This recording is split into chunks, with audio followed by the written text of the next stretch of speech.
extraña, no es que la doctrina estaban intentando entrar, ya habían entrado a la congregación. ¿Entiendes? Ya eso había que corregir.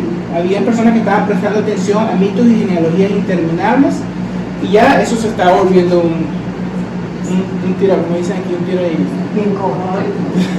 Un desastre. ¿Entiendes?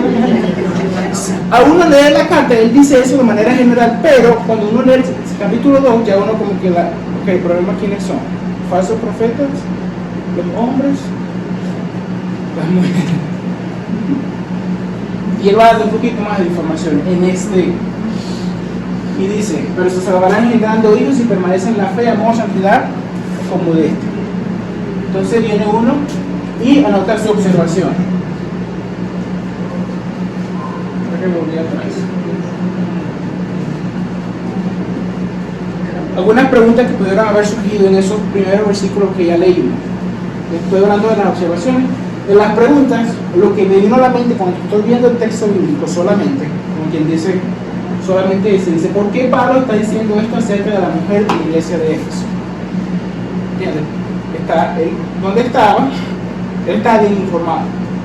¿Entiendes? Uno ve cuando él escribe a la iglesia, él escribe y les habla a ellos de manera específica. Tiene nombres y toda esa cantidad de nombres que hay ahí.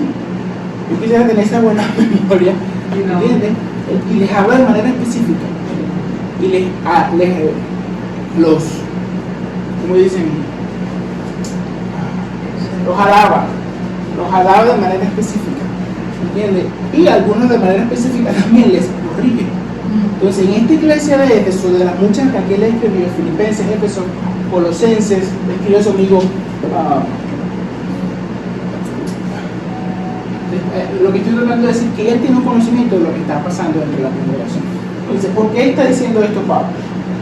Si vamos al capítulo 1, había una cosa con la doctrina que no estaba funcionando bien. ¿Qué significa vestirse de buenas obras? ¿Ves? Y ya ese versículo de la Nueva Traducción Viviente da un poquito más de instrucción. Bueno, que las buenas obras sean a eso a que ellas dediquen el tiempo.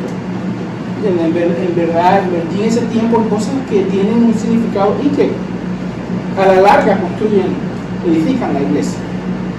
¿Entiendes? ¿Está Pablo diciendo que la mujer no hablar totalmente en la congregación? ¿Está diciendo eso? ¿Creía la mujer en la iglesia de Éfeso tener la misma autoridad y misión que el hombre en el contexto eclesiástico y familiar? Cuando uno ve eso, dice, bueno, eso puede haber estado manifestándose en esa congregación. Entonces, eso es, a medida que lo voy leyendo, lo vamos leyendo, vamos llenando eso. Y esa cosa como que uno lo va leyendo y va surgiendo. ¿Entiendes? Y a veces uno no lo escribe. Yo no estoy diciendo que esto lo hacemos todo el tiempo. Pero a veces uno como que se va y de repente uno está trabajando, no sé, y se le viene la pregunta a la mente. Oye, pero ¿por qué Pablo dijo esto? ¿Entiendes? Y si no lo anota, me gusta mucho porque la memoria ahorita me está fallando un poquito, estoy llegando a viejo. Si lo escribo, cada vez que lo leo, veo si Pablo amplía de esa manera o no, si después amplía en ese contexto específico o si no, y si lo hace en otra carta y uno añade esa información allí y ya va creciendo uno en el conocimiento no solo de la palabra, sino de la instrucción que Pablo da, que Dios le da a Pablo acerca de la iglesia. La mayoría de la instrucción de la iglesia viene del apóstol Pablo. La mayoría de lo que nosotros tenemos dentro del contexto de la iglesia lo da el apóstol Pablo. ¿Ves? Entonces, el problema común cómo se vestían, el problema común debían aprender que pretendían tener autoridad sobre el hombre, pero acá dice, se salvarán engendrando hijos si permanece en la fe, amor, santidad y modestia. Y ahí llegamos, como quien dice, al meollo del asunto. Lo más fácil, yo lo he hecho, es, como decían, ¿quién quiere ser millonario? Llamar a un amigo. Así yo veo lo que es el uso del comentario bíblico. Pero lo que me gusta de esa analogía es que ¿quién quiere ser millonario? Ustedes fuera de ese show, la persona que estaba sentada allí ya había ido por el proceso de entender la pregunta, considerar las opciones que él creía adecuadas, y después llamaba al amigo y le decía, mira, le daba un tocar en 30 segundos, era muy corto, y yo le decía, esta es la pregunta, yo creo que es A o B. No le decía A, B, C, ¿qué crees tú? Y 30 minutos de conversación, él le daba puntualmente, tal. Pero ella tenía un conocimiento fundamental de la pregunta, y lo que él creía, él lo que quería era una confirmación de lo que él creía. Nosotros no estamos buscando una confirmación de lo que nosotros creíamos, estamos buscando una confirmación de lo que el texto bíblico nos ha comunicado a nosotros ya de una manera específica. ¿Ve? Por eso es que siempre lo trataba de hacer y les comunicaba de esa manera. ¿Ve? Y ha sido años que yo lo he hecho de esa manera y me ha ayudado. ¿Entiendes? Y como la iglesia hoy en día se enfrenta a muchas ideologías muy extrañas, no voy a decir cuál ideología era, pero yo tuve un problema con una ideología específica, que yo la veía de manera fundamental y era fácil como que agarrarla y correr con ella por los nombres, los comentarios y por la cantidad de información que había allí acerca de eso. ¿Ve? Y de manera, como digo, responsable, tratando de ser responsable, esto fue lo que el Señor me dio a hacer. Porque esto ya se nos había enseñado. Si ustedes otra vez, Ana Cristina, Ana Karina, María, este método es muy bueno, que te enseña que la palabra y la observación es tu método. Enfrentando esa doctrina, yo decía, si esto viene de parte de ti, ayúdame a verlo en el texto bíblico. Y me metí en el texto bíblico por día. Me quitó el sueño. Pero, y aquí hay un texto bíblico que a mí me ha ayudado también a la manera de enseñar, en Primera de Timoteo.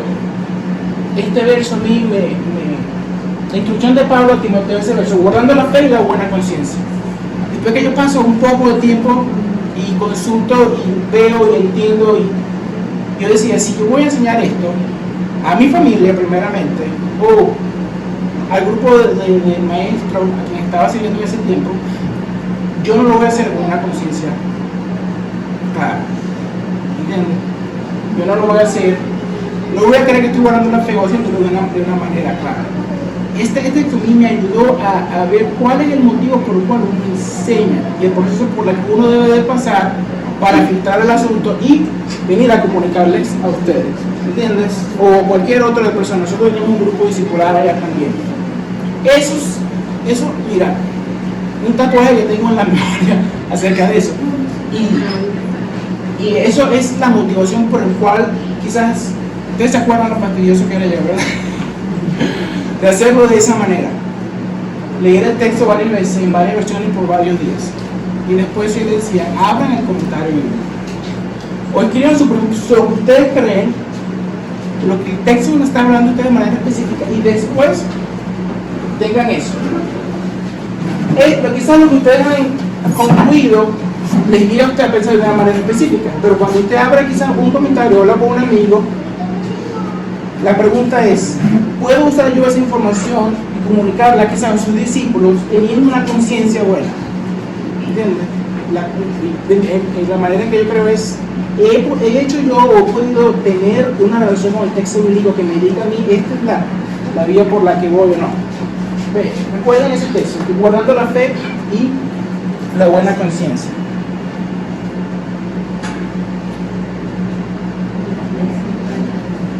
El problema del asunto es, se salvará la mujer. Basado en el contexto que ya tenemos de la enseñanza fundamental, o como dice, esa columna vertebral que ya tenemos establecida, es necesario que la mujer engendre hijos para ser salva espiritualmente, salvada de la condenación eterna. ¿Sí o no? Ok. Entonces, este verso no se trata de la salvación, de la condenación eterna, de la separación eterna entre la mujer y Dios.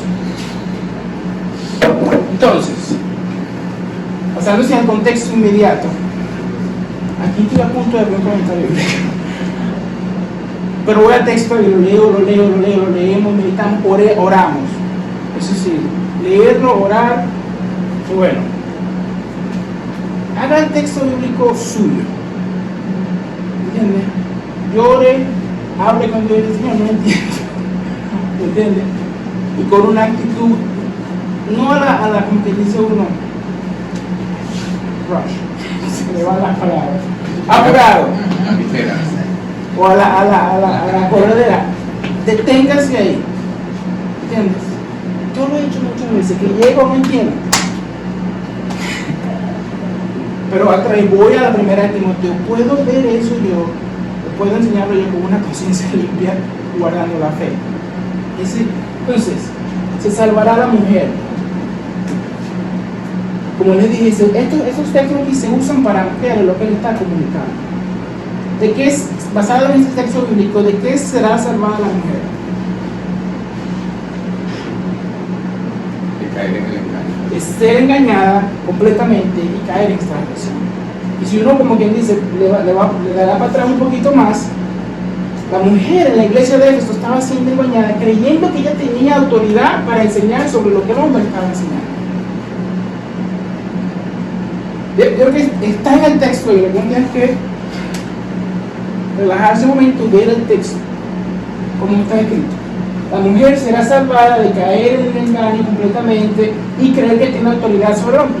Y ahí uno sigue leyendo: se salvará engendrando hijos y permanecen en la fe, santidad y con modestia. Este engendrando hijos nos habla a nosotros del rol de la mujer dentro de la familia y dentro de la congregación. ¿Cuál fue cuando Dios establece la familia? Y ahí está, cuando establece la familia en el libro de Génesis, ¿qué fue lo que le dijo Dios a la mujer? Vas a engendrar hijos. Después que le añade, bueno, vas a engendrar hijos, fructificar y multiplicar. Y después él le dice, bueno, después que caíste te va a doler, pero inicialmente fructificar y multiplicar. Engendrar hijos es el rol de la que está refrescando la memoria, siendo el rol de la mujer dentro de la familia y consecuentemente dentro de la congregación es de engendrar hijos, de nutrir